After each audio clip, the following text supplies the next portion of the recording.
To enter the service menu on a BMW, what you'll need to do is put the key in the ignition, turn it 1-2 clicks, and all your dash lights will be on.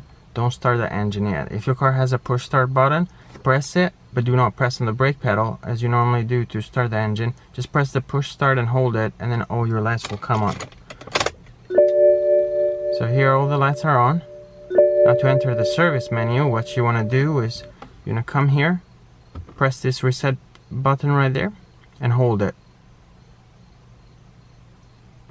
And then there we are in the service menu. Now you can toggle with the button here on the various options that you can reset. Right here we have the rear brakes. We want to press and hold that now again. And it says reset with a question mark. We release and reset it. And that should be reset. And you can see the color change from red to orange. So now you know that you're able to reset it. And you can see the brake light went away.